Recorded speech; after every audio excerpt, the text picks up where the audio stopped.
Crisi. La Grecia risica lo commissariamento. Evasioni fiscali. Lo nord peggio di lo sud.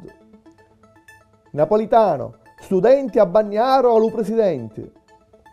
Autonomia siciliana. Zamparini parla di benefici.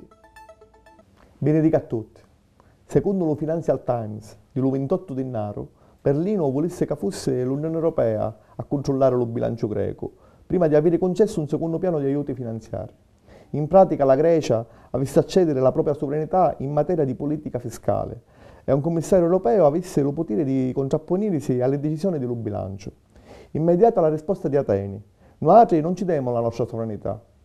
Secondo lo portavoce di Olli Rehn, commissario UE all'economia, ci volessero più controlli sopra lo bilancio, ma le decisioni finali arrestano allo governo greco.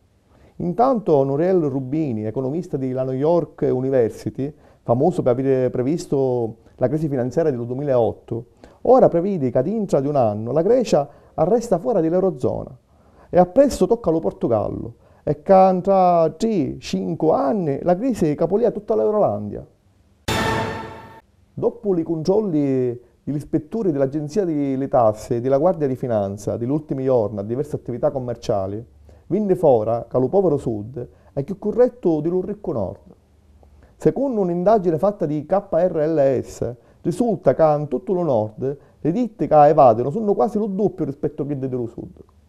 Salvo Fleres, componente della Commissione Bilancio, disse che chi crede che l'evasione fiscale fosse uno dei problemi dello Sud ignora i dati reali.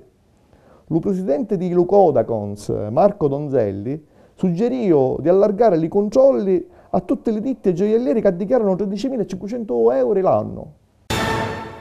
Lo giorno 30 denaro, a Bologna, gli studenti indignati abbannarono allo Presidente della Repubblica Giorgio Napolitano, mentre ricevia la laurea honoris causa della Università della città.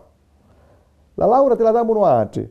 Chiste le parole che abbannavano i manifestanti che lo accusarono di essere idolo responsabile di un regime di austerità che colpì il nostro paese in questo periodo. Il presidente di Palermo, Maurizio Zamparini, dichiarò in un'intervista a Blog Sicilia che la Sicilia è una delle terre più ricche d'Italia. Se si applicasse lo statuto con zoccotene, petrolio, agricoltura, energia, avesse già tutto e potesse fottersene per davvero e campare allo sireno. Sabato 28 si inaugurò l'anno giudiziario. Gli avvocati palermitani protestarono contro la liberalizzazione della sua professione e segnarono di l'aula magna della Corte dell'Appello di Palermo, dove si tenia la cerimonia, mostrando cartelli con la scritta «La professione prima dello mercato». Lo passato vendere pigliò servizio Luisa Latella, lo commissario straordinario del comune di Palermo, nominata di Raffaele Lombardo per sostituire a Diego Cammarata che si aveva dimettuto. La Latella fu prefetto di Vibo Valencia. Lo passato fine di settimana ci furono 20 incidenti per la neve agghiazzata a Chiano Battaglia. Intervenne pure lo soccorso alpino per salvare a 4 cristiani che avevano aiuto in zone pericolose. Lunedì 30 denaro, lo sindaco di Salemi, Vittorio Sgarbi, annunziò che offriva un'area dello suo paese all'emiro dello Qatar, per così poter realizzare una grande moschea che diventa luogo di preghiera per tutti i musulmani dell'isola.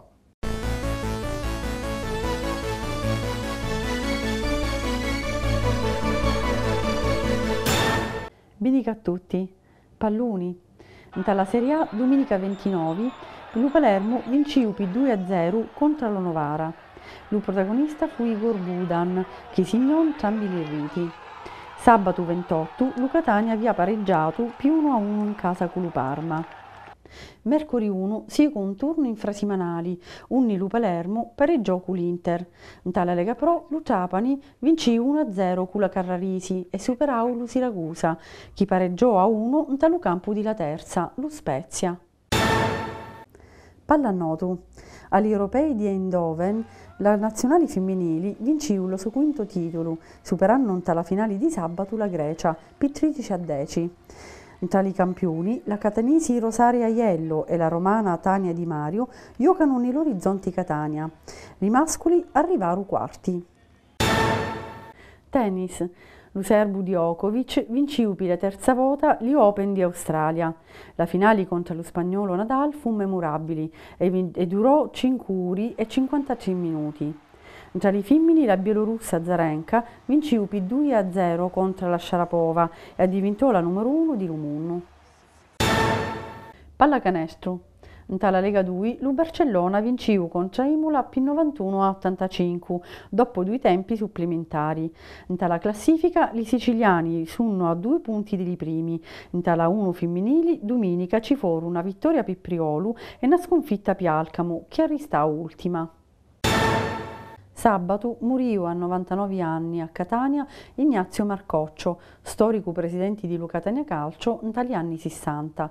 Portò i russoazzurri nella Serie A, vincendo pure contro l'Inter di Herrera. Per 3 anni fu sindaco di Catania. Lo venerdì 3 di febbraio alle ore 7 di sera, allo Circolo Telimar di Palermo, sorsi dell'Etna. Per il 4º anno consecutivo, Cronache di Gusto e lo Circolo Telimar organizzano in Palermo lo più grande testamento di Vinitoc dell'Etna, mai all'istuta prima di ora, fuori del territorio del vulcano più alto d'Europa. Pur in questa edizione ci sono decine e decine di cantini che fanno conoscere i nuovi annati e specialità di tastari. Questo è tutto questa settimana. Ni vediamo lo prossimo venerdì. Salutiamo. Salutiamo.